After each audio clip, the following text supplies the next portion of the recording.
Spacey Sims, and we are back with more Hakuoki Ito Blossoms in Saito's route, and we're getting to the end. So we'll see if we where we get in this part. If we wrap it all up, and then the next part we do the bad endings or whatever. We'll see. So, anyway, we're just gonna continue, and so help me God, we better not get not kissed. Like, don't you fucking do this to me, game. We've had a lot of touching moments. We've definitely had a lot more like lovey moments in this, but still, I need that. I need it. You can't do that, not to me. I know we get it for others, but don't you fuck me over with Saito.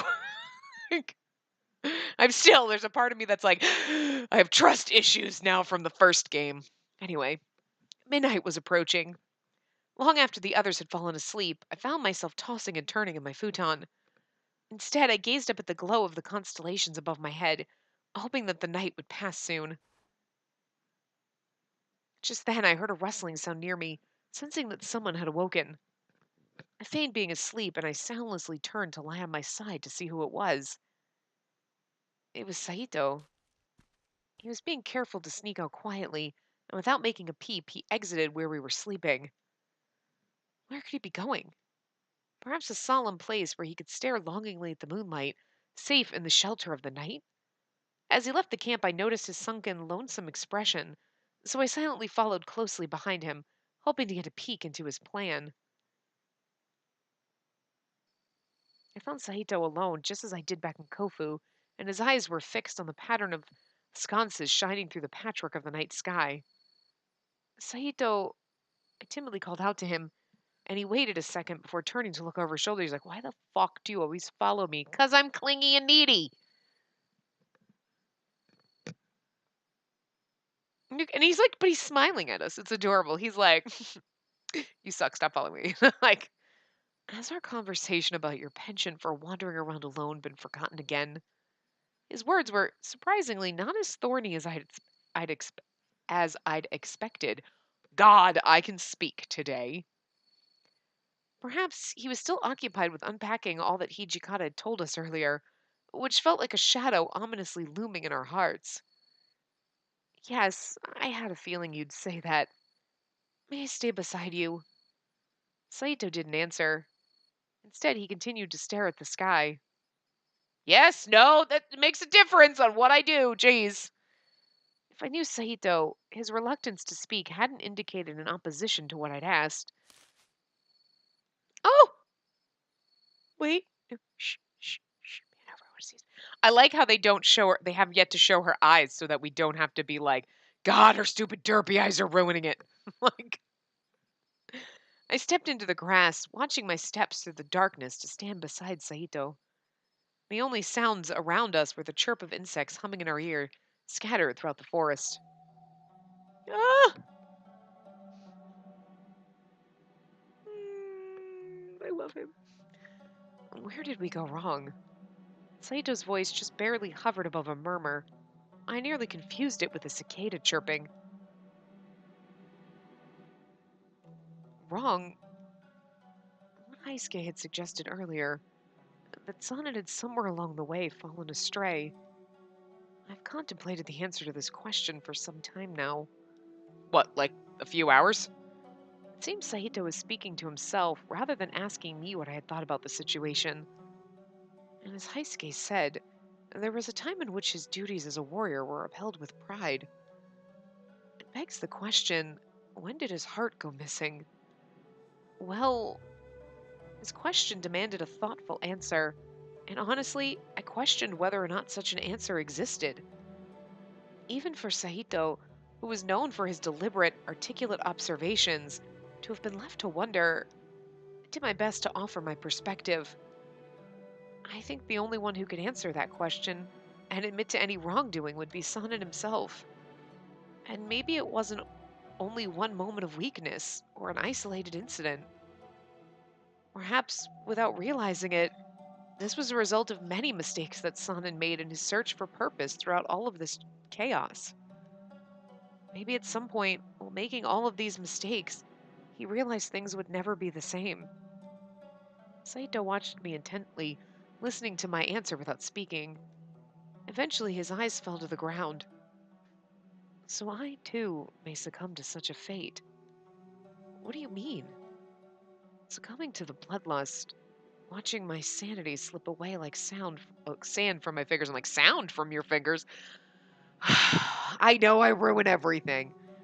I like sand from my fingers, and eventually being unable to determine my own friends from my foes. My sense of what is right will become distorted, and I may forget everything that I believe. Such a fate will befall me eventually. All of the pain Saito was feeling came into clear focus. Sanan, our friend, whom we saw that day. For Saito, who struggled to come to terms with living with his affliction, maybe Sanan appeared like a crystal ball, offering a sinister glimpse into his future. Well, that's not necessarily true, though, because Sanan was bitter about the situation he was in, not being able to use his arm, was bitter about it, started feeling useless and worthless, even though everyone kept telling him, no, we still need you. It doesn't matter if you can't fight. But his self value was already low and tanking. He took the water of life, but he continued to try to refine it. So it's not, I don't recall, but I don't think it was ever implicitly said that what he took is the same thing everyone else has been taking, or if he had continued to refine it. So what everyone else has been taking could have been a better version. So, well, if it was a better version, like what everyone else took, then Sana took an older version, which would be like, well, he went motherfucking crazy, but also he didn't try to fight it. You know what I mean? He took it, he didn't really try to fight it. He's like, I don't know, like there's just the bitterness inside of him existed before he took that. It never existed in Saito. He took it for different reasons. And like, even though it's the same thing, it's not necessarily saying it's going to do the same thing to you because your state of mind's different. Like, yeah, I mean, the bloodlust is going to come up on you and like whatever, but you can tame that. Plus, you have our blood, which is just apparently magical. It's about the only thing we're good for. I'm just saying. Um,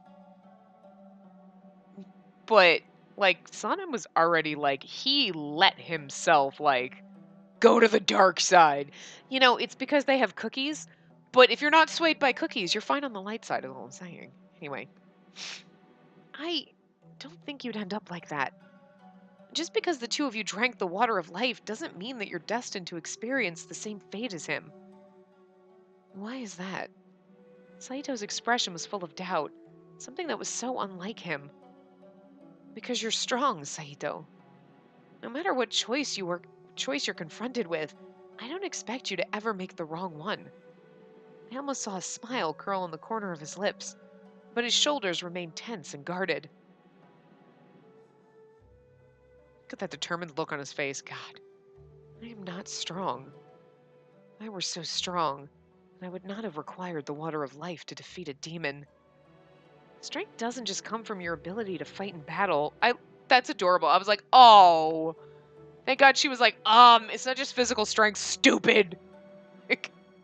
Smack. Don't be stupid. Then, from where does it come? Well, his question came defensively, and I was thrown off a little by how much his delivery stung.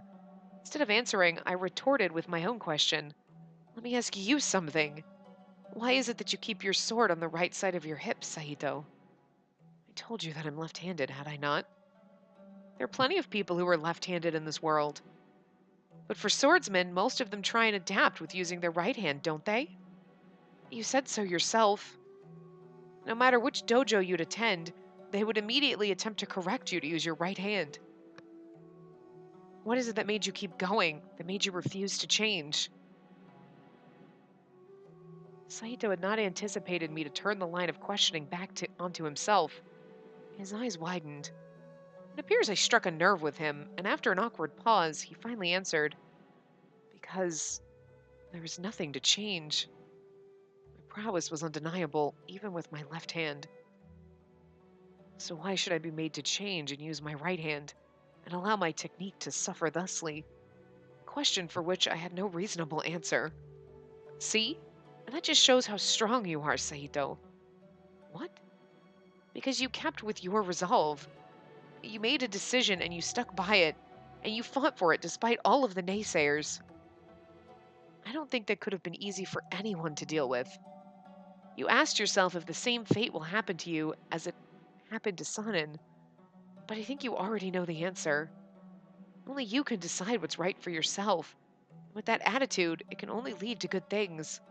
At least, that's what I think. Saito gazed at me stoically, gazing with puppy-like eyes and a docile expression. Ah! Good, we're warping him. You will love us now. Whether or not my words resonated with him, or if they were completely worthless for all he cared, was unknown to me. Oh no, he loves them. No one has ever said this to me before. He spoke flatly, and he once again looked towards the smattering of stars glimmering across the sky. A gorgeous and serene sight indeed. Yeah, right, him? She's like, it's a gorgeous and serene sight indeed. Yeah. She's staring at him. That's right. Yeah. It's beautiful. Oh, you're talking about the start? Yeah, no. Yeah, I'm sure those are great. Like, Chapter 4, 1868. May 1868.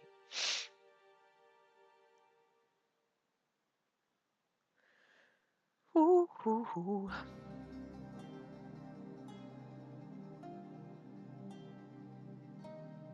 After the staged imperial ambush out in Nagarayama, the Shinsengumi was scattered with the wind. The days of planning and acting as a collective group seemed to be long behind us. Without a knowledge of what paths our comrades and allies were heading, all we could do was adapt, one day at a time, left to tend our fates against the unknown.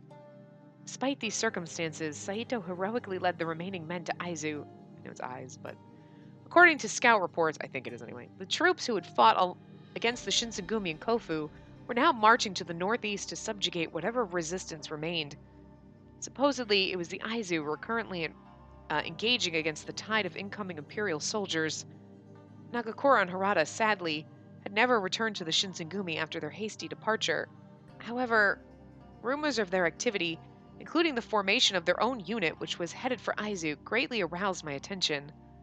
It was under such pretenses, clinging onto whatever normalcy we could reclaim, that we had arrived in Aizu.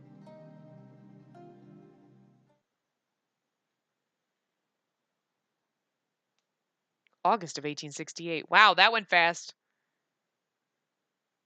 Like 3 months later. Still in the woods. One could hardly believe it was July. It's August! Damn it, Tim. One could hardly believe it was like maybe or July or August, as cool, blustery winds flowed down from the mountain ranges overhead. A summer in Aizu proved far more temperate than any I had experienced in either Ito or Kyoto. Our march to the city was met with the bright chirping of bugs and insects along the well-traveled paths.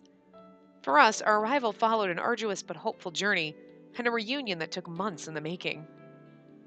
Here's our boys! Long time no see. Sorry for taking so long to catch up. Yeah, seriously, it took you 3 fucking months. God, you walk slow. I got worried thinking about what would happen if the Imperial Army got here before us and wiped out all of our allies, but of course Hajime wouldn't mess up like that. Ichigata, Heisuke, I'm so glad to see that you're both safe. My emotions got the better of me, and I wept flowing tears that glistened atop my smiling cheeks. And you too! Whatevs. No, I'm just kidding. I'm kidding. I'm kidding. He's our other boy. You're just a side character. But, hey, we don't want you to die. Because, everybody dies. Although, you're at risk for dying because you're like a side character, but you can't die. Anyway. Now that you've returned, Commander, it feels like we have 100 men on our side. Yeah, sounds like even the Imperial Army's afraid of the Shinsengumi's demon commander. Let's show this bastard in the Empire of Japan what we're made of. Empire of Japan, a title bestowed upon the Meiji government prior to the end of the Boshin War that focuses on reinstating the emperor as the supreme force of governance.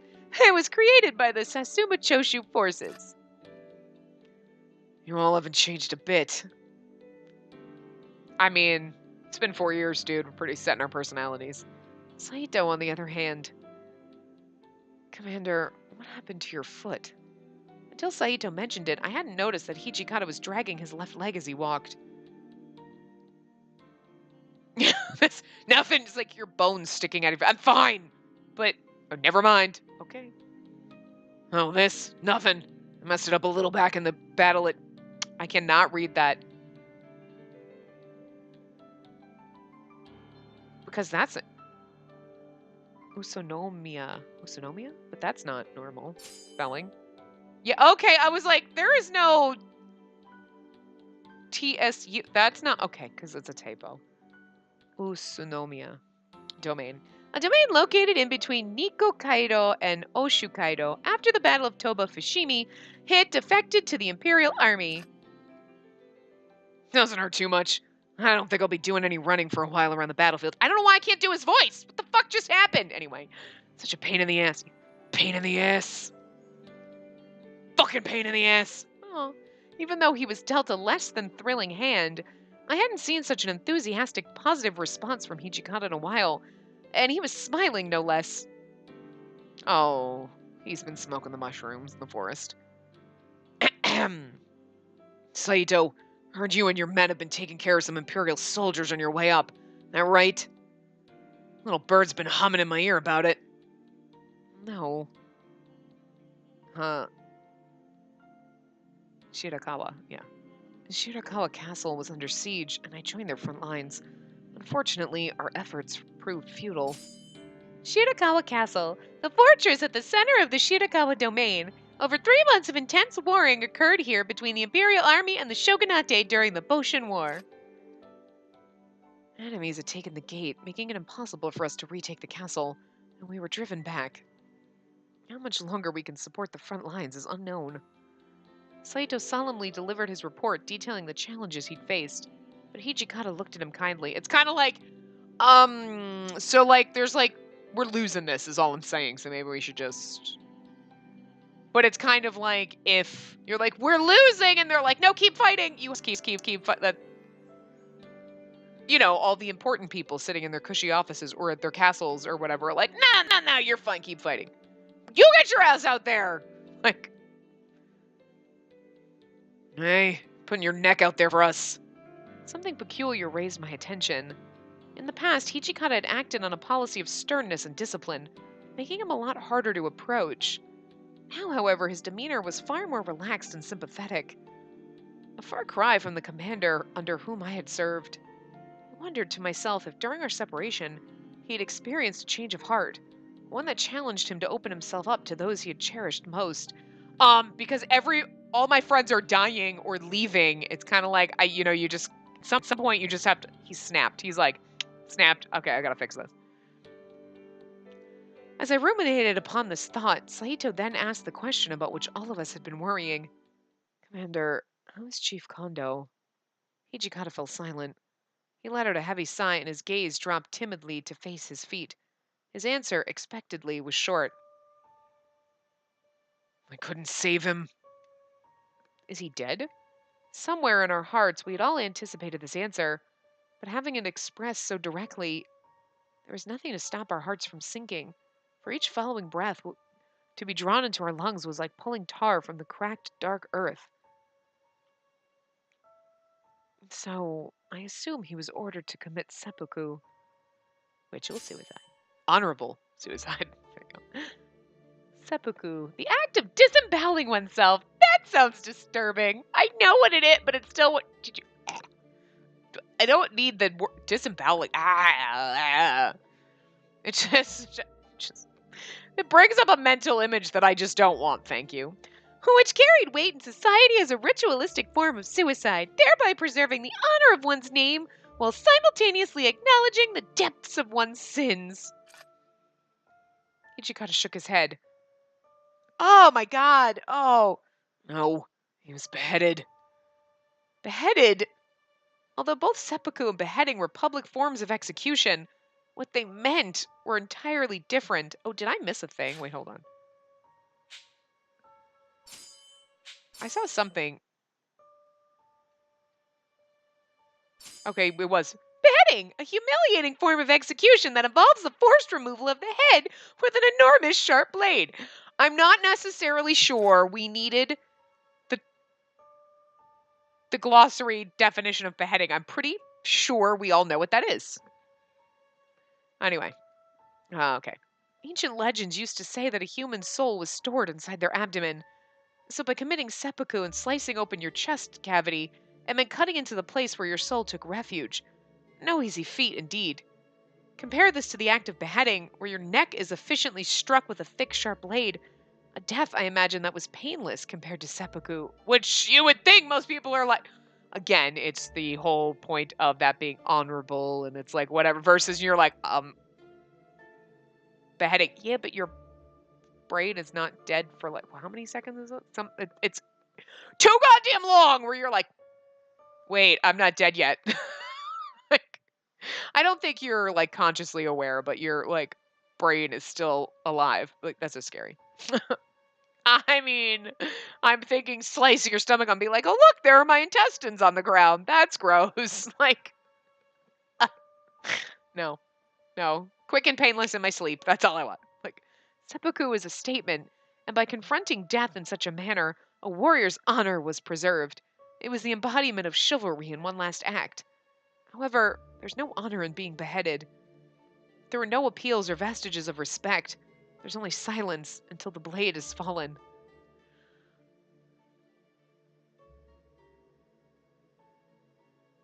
Oh, he's so choked up he can't even speak. That's adorable. I'm going to try my best. I don't know why I can't do his voice lately. I don't know what it is, but. Kondo requested for them to let him put his sword through his chest. Those Imperial bastards. They. As Hijikata recounted Kondo's fate, he started to choke up as he spoke, struggling to articulate the visceral image as he conjugated it in his mind. Oh, our poor baby. We're going to have to go through this in every fucking path, I assume. Or a lot of them.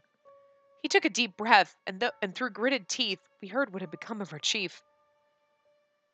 They scoffed, saying that he's just a farmer's boy. They laughed at him for wanting an honorable death. That was for samurai. Never before had I seen Hijikata so vexed, so disturbed. Saito, however, took all of this in without speaking, and he stared plaintively at the floor. After a pause, he lifted his head and spoke. Such an emotional response is understandable. I cannot fathom how troubled the chief must have felt. Hijikata turned up to look at Saito. Through moist, tear-soaked eyes, he shot a bitter glance at Saito that made my hair stand. He wasn't troubled. Hijikata's aggressive response surprised all of us, but Saito's eyes grew wide in astonishment. He could only stare back at the visibly shaken Hijikata, questioning what he could have meant. Hijikata swearing again. I love it. When those Imperial sons of bitches put him down, and they told him they'd take his head off, I'd bet you anything that they'd hoped he'd just cry and piss his pants, beg and plead them for mercy. From what I heard, when he was given his sentence, took it like a man. Didn't even shed a tear or bitch and moan. All he said was, I see, suppose it can't be helped, with his usual smile.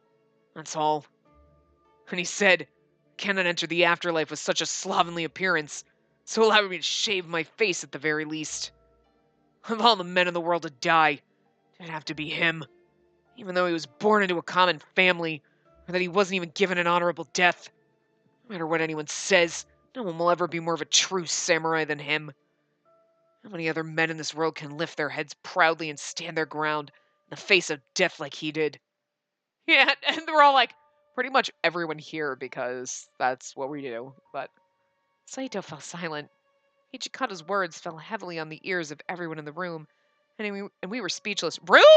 We're in the middle of the forest! Anyway, they rang so true to what we had been feeling, but couldn't say. Just then, dun dun dun. And then, I have a message. The Aizu domain is planning one more offensive strike to take Shirakawa Castle. Understood. Then we shall leave with them. Just as Saito looked over to his men to give the command, a voice stopped him. No, we aren't leaving with them. We're heading to Sendai. Sendai Domain, a large and influential domain in the northeast, governed by Yoshikuni Date, an opposition, whatever, leader of the Northern Alliance. You know I can't say that. I don't know why. It's daimyo, but I can't, or daimyo, but I cannot fucking say it. I don't know why. My brain just doesn't want to say it right. Anyway, all it took was Hijikata's order for Saito to freeze. Commander, what do you mean? This is coming all the way from the old Shogunate leaders. Shinsengumi's heading to Sendai to fight alongside the domains in the northeast. So, you mean to suggest we abandon the Aizu? Look, if I could, I'd fight alongside the Aizu till I got nothing left. But the order to leave for Sendai's coming from the Aizu as well.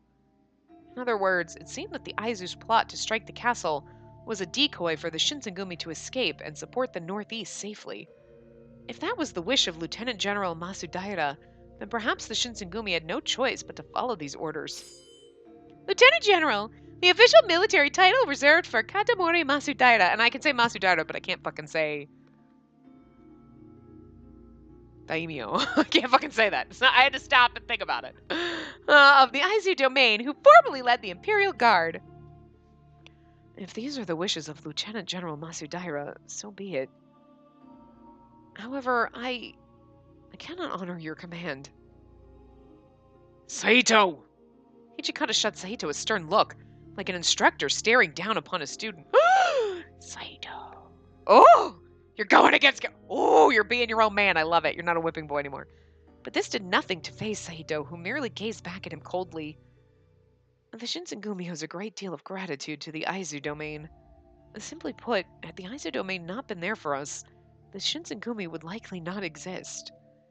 Beyond this, it was Lord Aizu himself who named the Shinsengumi. And the Aizu are risking their lives by fighting against the Imperial Army. As I see it, there's no better opportunity for us to repay our debt to the Aizu domain. Saito's words were so decisive that Hijikata stood in shock. Like, legit, look at his eyes. I couldn't blame him. Never once had Saito ever stated his opinion with such force and purpose to Hijikata. So, you want to stick around here, turning your back on mine, Lord Masudaira's orders? Is that it? Katamori Masudaira, the 9th generation, whatever, of the Aizu domain. He holds the position of Kyoto Military Commissioner. He supported the Shinsengumi. Yes. My title as a samurai was stripped from me, which made me as good as dead. But the Shinsengumi and Lord Aizu especially brought me back to life. To myself, the Shinsengumi and the Aizu epitomize what the path of the warrior truly means.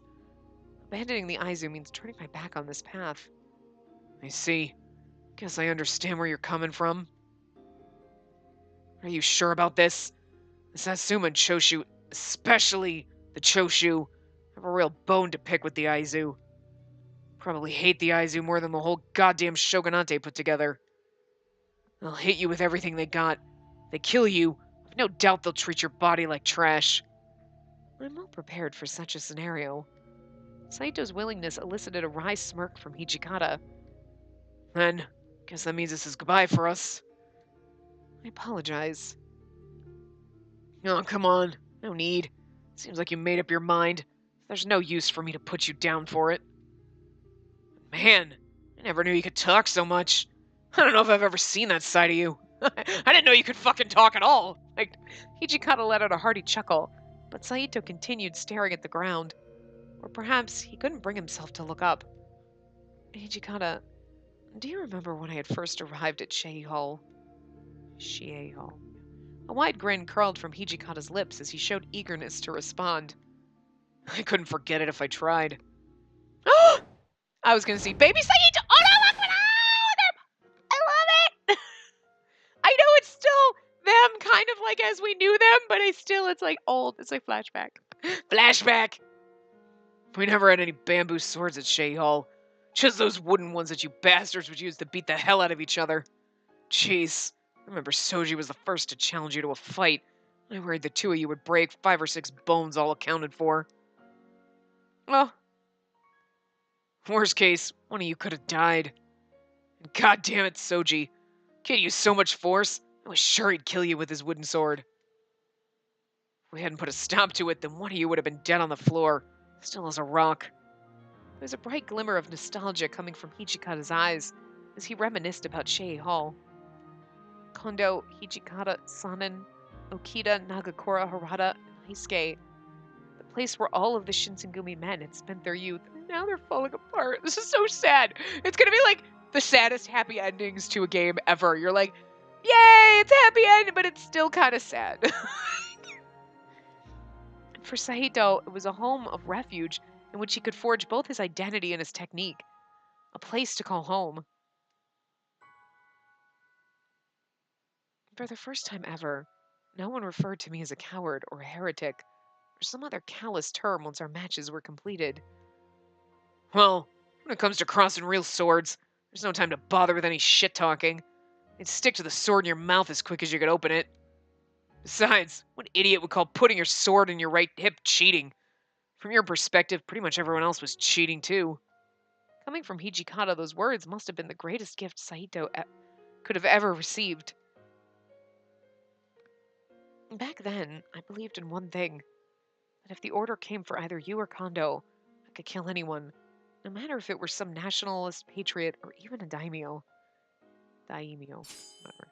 Patriot, a person who devotes themselves to their country, sometimes even going so far as to give their life, or being motherfucking crazy and shooting guns at hurricanes. Nah, that's just redneck. That's just American.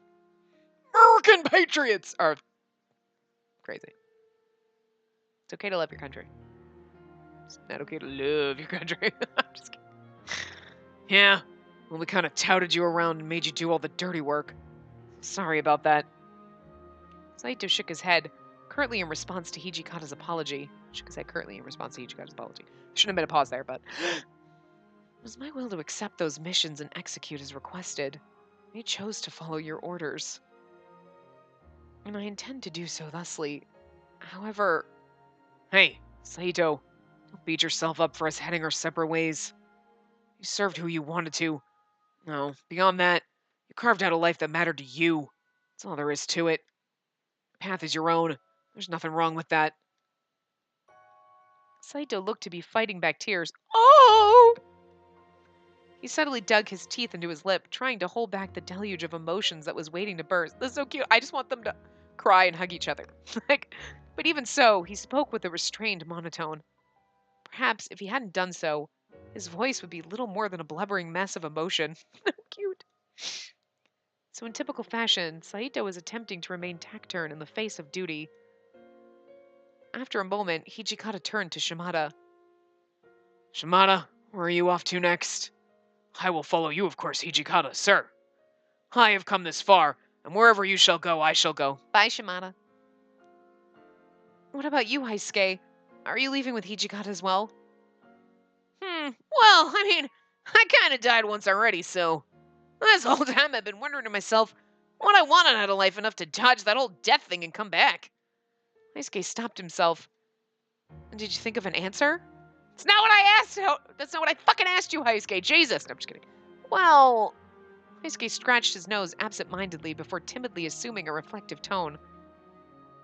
If I died that day, before I ever got the chance to become a Fury, I think I would have just been thinking about one thing as I savored my last moment. I gotta see how the Shinsengumi's gonna end up, since I was there since it started and all. Hey, Heisuke, the hell do you mean ends up? Talking like the Shinsengumi's going under. Don't jinx it, stupid. Ichikata glared at Heisuke, but then he stuck out his tongue playfully. Hijikata did? God damn it. Hijikata, what the... Who the fuck are you, and what did you do with the real Hijikata? Because I just can't see that. He's lost his fucking mind. Besides, Hijikata's losing his men left and right. Gotta have someone tough to watch his back. Oh. What about you guys, Soma and Nomura? We're leaving with the commander as well. That's right. We're in it for the long haul. We're gonna follow him till the end of time. Oh, until you die. Okay, I see. This whole time I've been walking alongside the men of the Shinsengumi, but now our paths are splintering, and it seems each of us has a destiny to fulfill. I suppose it'd be lying if I said that I wouldn't miss them, but like Hijikata said, their path is their own. It's funny, so like, she's like, they're leaving. It's like we already knew what she was gonna fucking choose, because, hello? We're trying to get in Saito's pants, motherfucker. Jesus. But it's still funny, because she's actually just like, oh, they're gonna leave us. No, you're going to choose to stay with Saito. That's it. So what about you, Yukimura? Where are you off to next? You know what? I'm just going home, guys. I'm tired of this fighting. Ichikata had mentioned that this place would soon become a battlefield, fraught with death and danger. If I were to remain here, I likely would stand no chance. However, the same choice fell on Saito's shoulders. If either of us chose a different path, it was likely that the two of us would never see one another again. I contemplated. No, I love that contemplated. I wasn't going to give you a choice.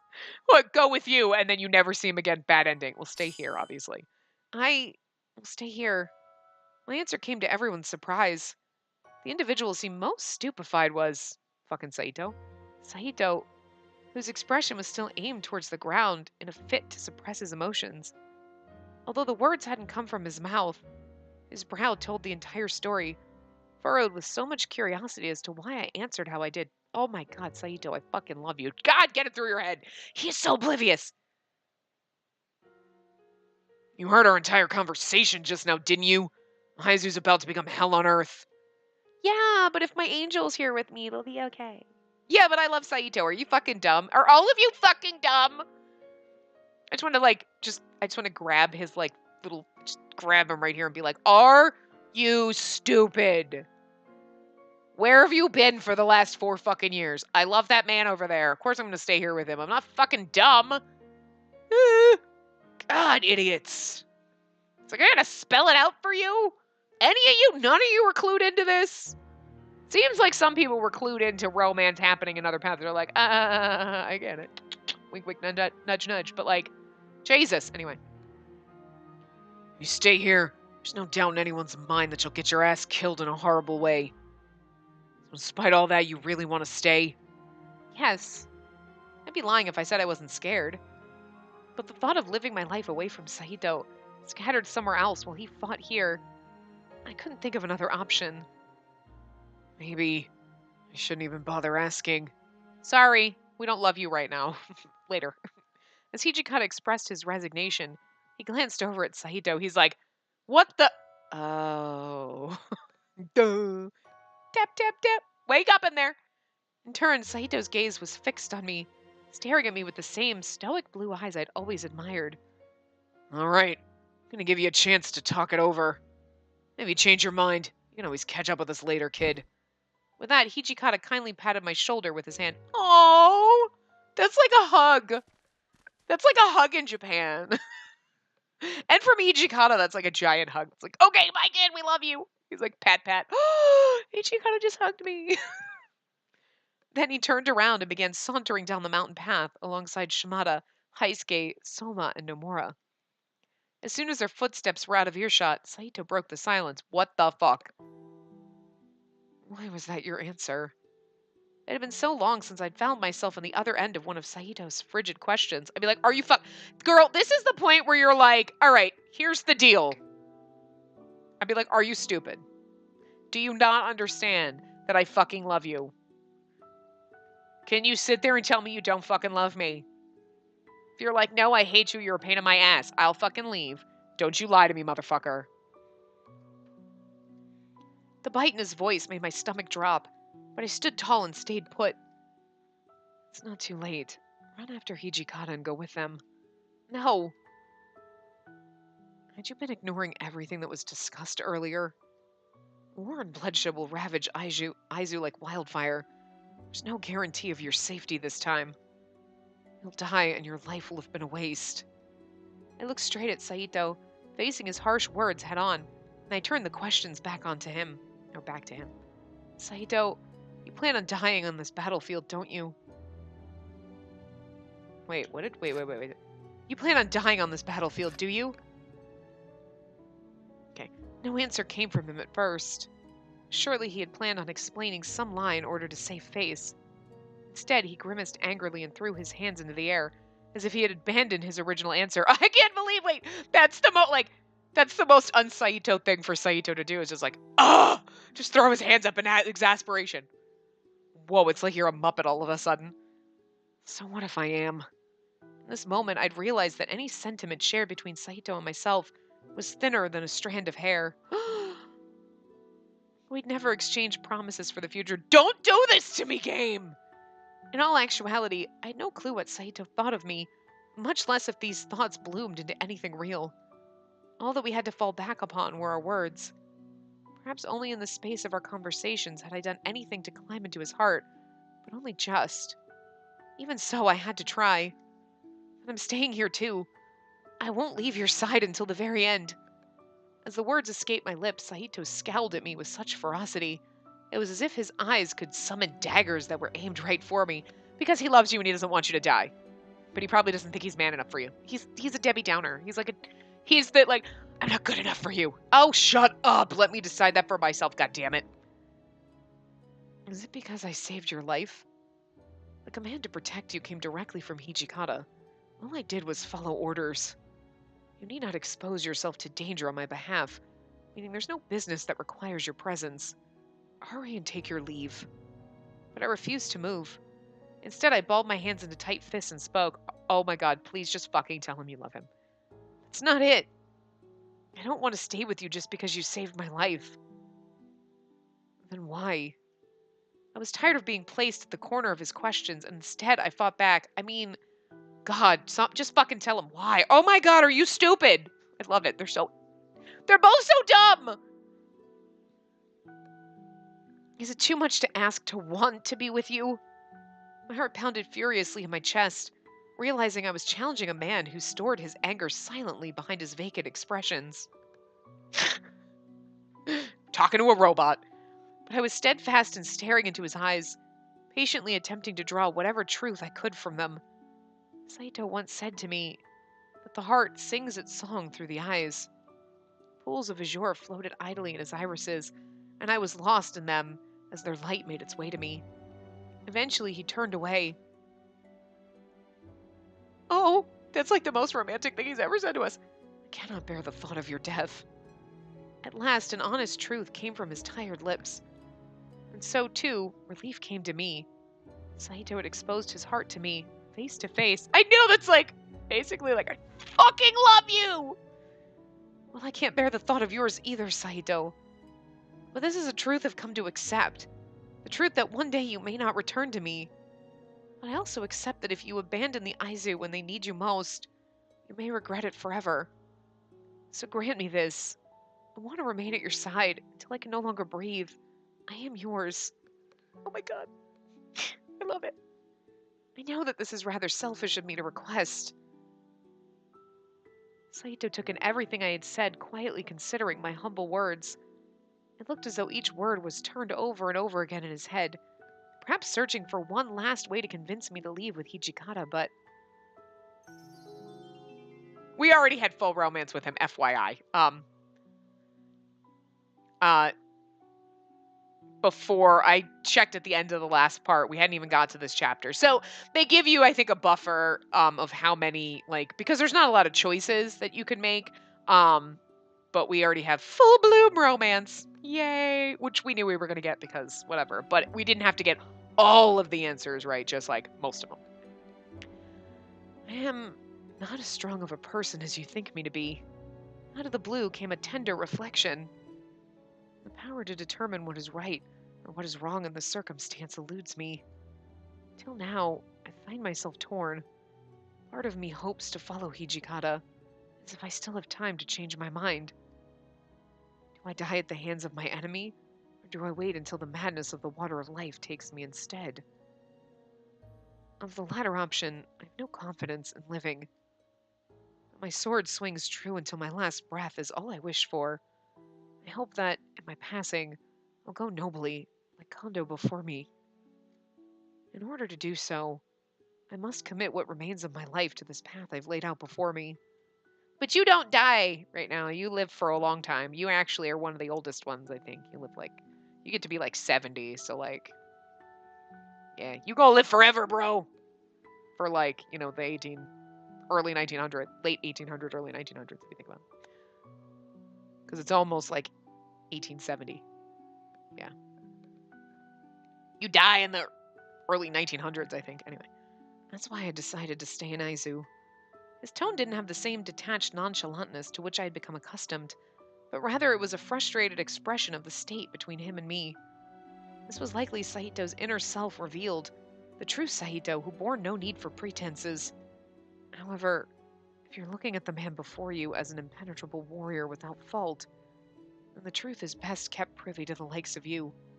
For now, perhaps parting is more appropriate. So go. To be quite honest, the thought of you witnessing myself at my worst is an unsavory one.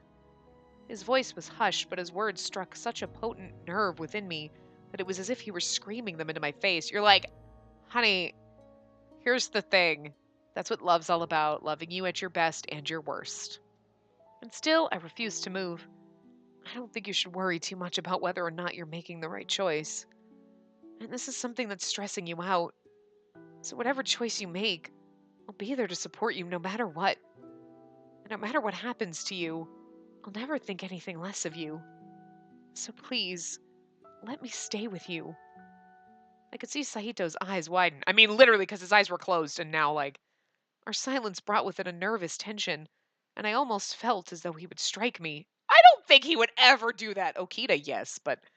Or even grab my wrists and drag me to Hijikata's convoy himself. That maybe. As impatience and dread began to get the better of me... Oh, for fuck's sake, he better goddamn kiss us. Oh, God. It's not exactly a full-on kiss, but we'll maybe we'll get it. Maybe we'll get it, or this is the most we're getting. But still, it works for me. Saito came close to me. Her face is only an inch apart. Ah! Girl, just grab him. His slender fingers wrapped around my neck, and then he cozily drew me in to embrace me tightly. That's so beautiful. His gorgeous blue eyes were gazing into my own. Together we basked in an unspoken comfort. His lower lip quivered as if he could break into tears at any moment. Oh my God, we made him cry. Within Saito's timid embrace, our eyes were locked together, but then he pulled back in a nervous stupor. God, don't you dare, motherfucker!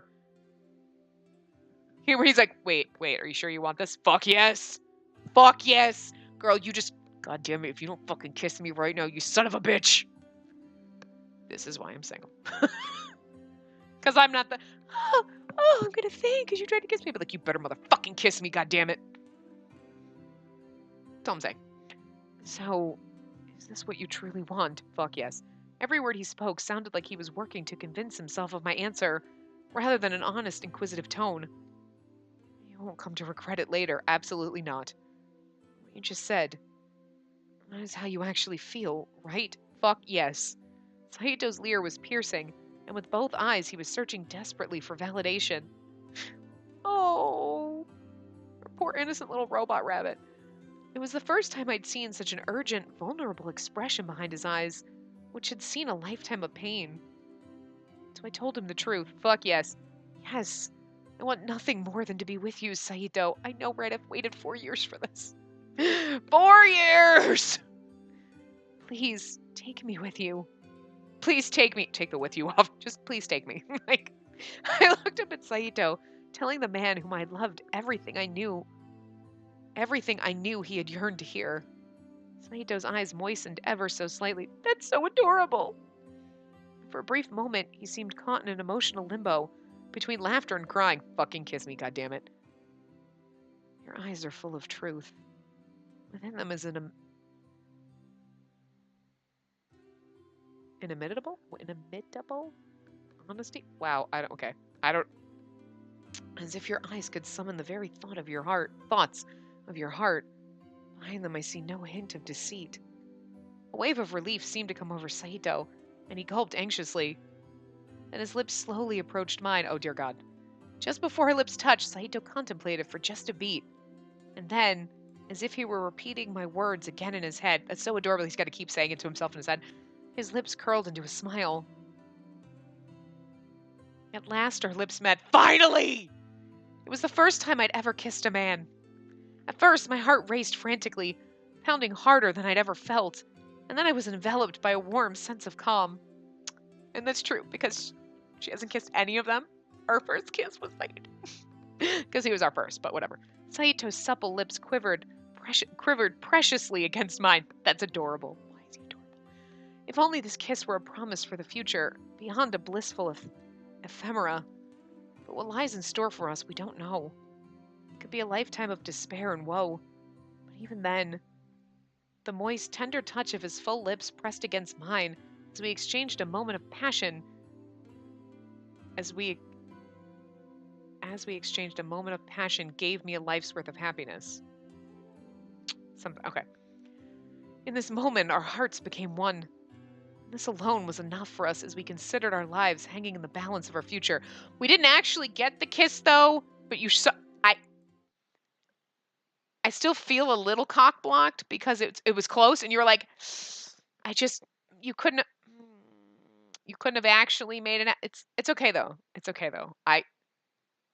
That's a slight cock block, but it was something. And we got the kiss. We just didn't get the CG for it.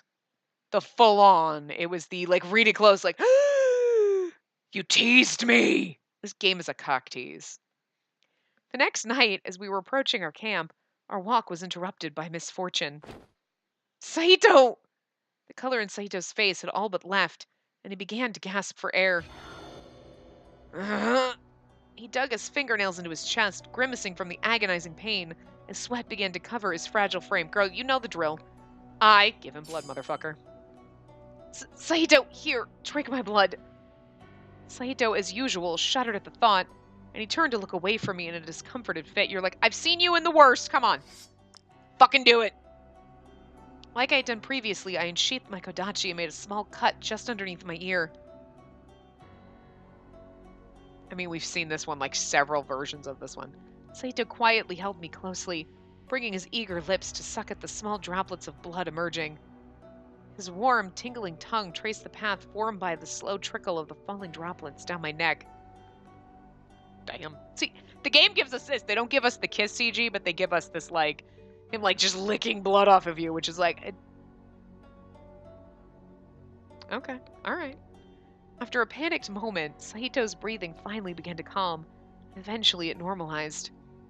I tried to step back to give him some room, but as I moved, I felt his hand tighten on my shoulder. Ooh.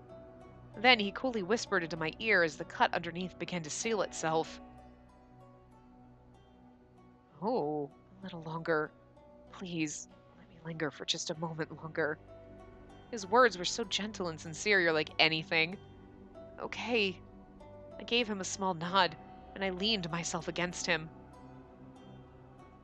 That's why when she was like, I think the cut healed, and he was like, what? Because he was freaking out because he was like, ah.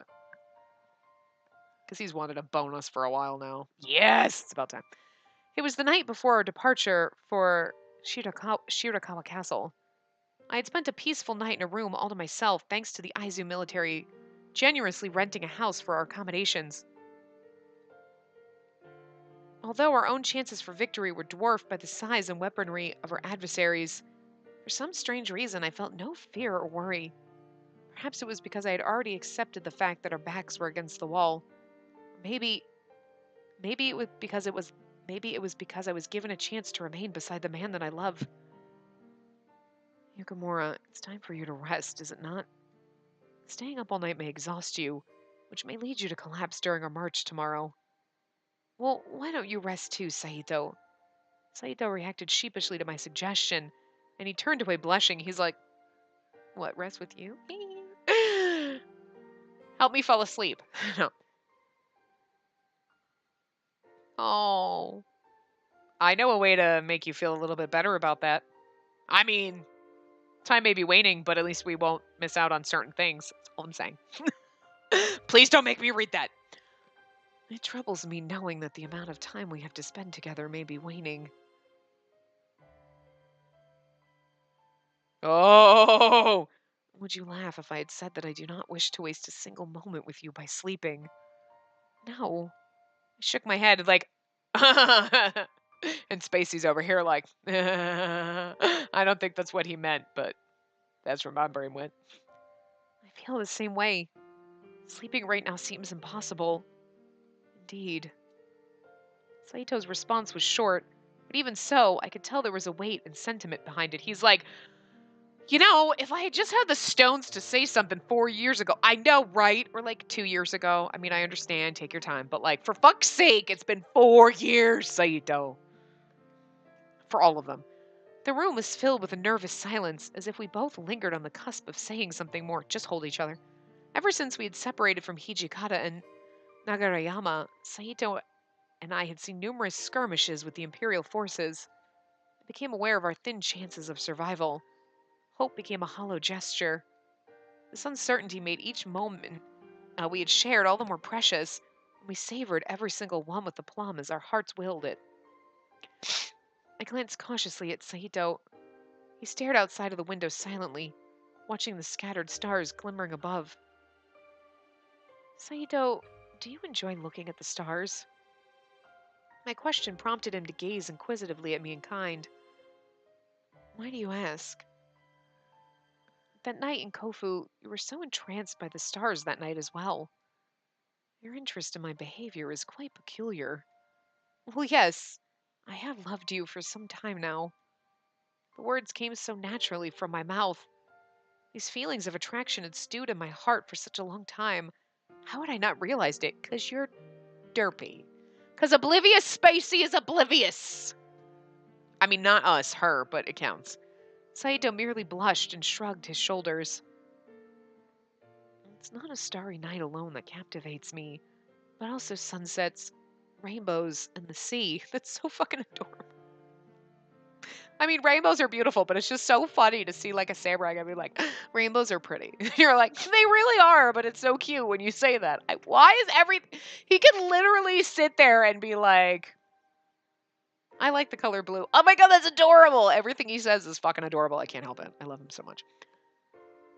Starry nights, sunsets, rainbows, and the sea. And that is like, I just feel like he's skipping in his mind, imagining all these. He's skipping on the beach near a rainbow with like at sunset, about to watch the starry sky. Saito seemed to be mouthing off random phrases, and I cocked my head in befuddlement. It seemed as though none of these things had anything in common, but Saito stared once more outside of the window in admiration, as if it were a bright, sunny morning. The vastness of our world contains wonders of which I will never grow tired.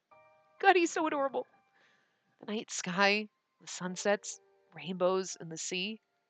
Watching the world's majesty unfold so beautifully gives me hope that all of the sorrow and anguish it gives birth to will someday dissipate. He's like, my life has kind of sucked, so like rainbows are really nice because you're like, world's not such a shitty place. Oh my god, you're so cute. Will you just hold him? You have a point. Every time I'd found Saito stargazing, it seemed he was reflecting upon his own self-doubts. His heart always seemed so heavy. The timing of his reflective mood was understandable, and his melancholic gaze was quaint beside the window. For myself, I viewed Kondo and Hijikata's lives as another one of the world's majesties as well. By following them, I could never go astray. I believe they represented something larger than life, which imbued me with hope amidst my anxieties. I sat up and walked towards Saito. Saito, are you feeling anxious right now? Why do you ask? Because Kondo and Hijikata, neither of them are here to offer any words of guidance or support for you anymore. Saito reached his hand over to mine and clasped it kindly. I feel no loneliness. I have you beside me. Like, you're melting my heart! He smiled. Saito's words were touching, but no buts! Are you sure? When you're stressed, or if you're in pain, or if you're stuck wondering if you've made the right choice, do you trust me to help you and be there for you when you need me? For Saito, both Hijikata and the Shinsengumi provided an irreplaceable system of support. I had no confidence whatsoever that I could fill any of the roles that either Hijikata or the group had given. In response, Saito gripped my hand tightly. He began to entwine his slender fingers lovingly with my own, which at first was a little awkward, but it was an adorable gesture nonetheless. Awkward? How is that awkward? Straight up adorable. All that I ask for you to do is love me. This alone is everything I need. I will never stop loving you. I promise. Allowing you to witness me in vulnerable state is something I cannot permit. Until my life is forfeit, I must honor my duties as a warrior. Having you here with me, my mind is put at ease immediately, so it needn't be of any concern to you. You see, like always, Saito's calm reassurance comforted me. For as long as he would have me, I will stick by him, even until the very last second of my life. I'll do whatever he asks of me as long as we're together. It was deflating, however, to think that these moments were numbered. If anything, I recognized this as an opportunity to ask him about things I had always wondered. What should I ask him about first? The right answer is the past. We shouldn't ask about the future because we might not have one. Let's not be sad. Oh, yes. Saito, do you remember this? I pulled a small charm from out of my pocket. I don't remember this. What is this? At first, Saito gazed at it absent-mindedly. I do not. Cannot recall ever seeing it before. What is it? I giggled as I opened up the charm. Inside of it was a pressed cherry blossom petal. Although its color may have faded, you could still make out the rosy image of what it used to be. That I remember. That is... Saito fell speechless, and his mouth was agape in surprise. At first, he held his breath, and his hand shook as he reached out to touch it as if he had witnessed an apparition appear before his very eyes. Within the charm was the flower petal that Saito had given me before leaving the Shinsengumi to join the Guardians of the Imperial Tomb. I know, in that most goddamn beautiful CG. Ugh. You kept it this entire time? Is this the very same blossom petal from all those years ago? Yes, well, not exactly. It's dried up quite a bit, and it's not in the best of shape. Behind Saito's eyes, I could see a flurry of emotion whirling through him as he stared at the petal. I watched his lips quiver ever so slightly. I had known him for so long now that he didn't even need to speak for me to know what he was thinking. We got all the love points. We're maxed out. It's like full bloom. The tree is exploding right now. Such a symbol of everlasting beauty. And who knew that it had been under my nose this entire time? Saito let out a satisfied grin. Huh? You mean this flower petal?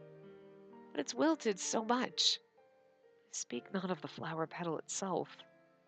It's clear to me now that the sentiment behind this petal has been preserved all this time, unchanged. One would assume, perhaps, that if the sentiment had survived this long, it will remain into the future. I think Saito is fighting back how overcome with emotion he may have felt, and he closed his eyes and handed the charm back to me. Thank you, Yukimura. What a splendid thing you've shared with me. Can we not call each other by our last names now? Oh, it's no problem. Like, Jesus. Watching Saito beam with such delight filled me with happiness. Silence fell between us once more. Bright white clouds covered every inch of the sky. Our evening together, it seemed, had come to an end. However, Saito and I found ourselves unwilling to budge. His hand was still gently coiled in mine, and our bodies were leaned against each other. So cute! After prolonged silence, Saito glanced over my direction before whispering softly in my ear. Oh, Yukimura, I wish to make you a promise. Huh? A promise? What is it? Saito kept his stare fixed on me. No matter the circumstances, I will protect you with my life. And you're like, yeah, I already know that. Like, this promise comes not from the Shinsengumi, or Hijikata, or from the Aizu. It's a promise that's delivered entirely of my own volition. His tone was hushed and faltering, but with each word was a force of resolve and purpose. Oh, Saito was making this vow to me.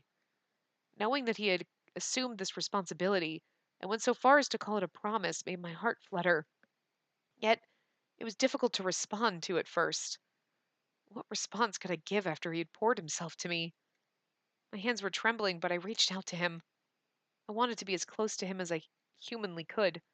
I wanted him to know how much I loved him. Oh. Ah! There we go. The game's like, we're gonna actually give you one. But he's totally shy. He's like, whoa, whoa. It's not like we haven't kissed him before, but that's adorable. She just grabs him and kisses him. Oh, he's so shocked. Gasp. A bold move, perhaps, but sometimes when words fail us, it's best to take matters into our own hands. Literally, his face in your hands. It's gorgeous. I love you, Saito. Saying it comes so easily, but showing you is something else altogether. I hope that as our mouths were connected in the throes of passion, whoa, he knew everything I wanted to say. As our lips parted, this was my only wish. Why did you... Shh, don't ask. But he attempted to gather his breath and reattempt his question. But then he fell silent. It's fucking adorable. Why in the world did you do that? Again, because I love you, dumbass, and I'm allowed to kiss you. You don't have to always be the one kissing me. I think he's blushing. He's like, oh my God. You're like, we should have done that 4 years ago. Okay, or, at some point. When he was under the cherry blossom several years ago, we should have just grabbed him and kissed him then and just be like, you just remember that. And then just... A long silence behind that I had expected. Throughout our pause in conversation, my cheeks were still flushed with color. So I took his hand once more. Why don't we go to bed? Yeah. Oh. Why don't we go to bed together?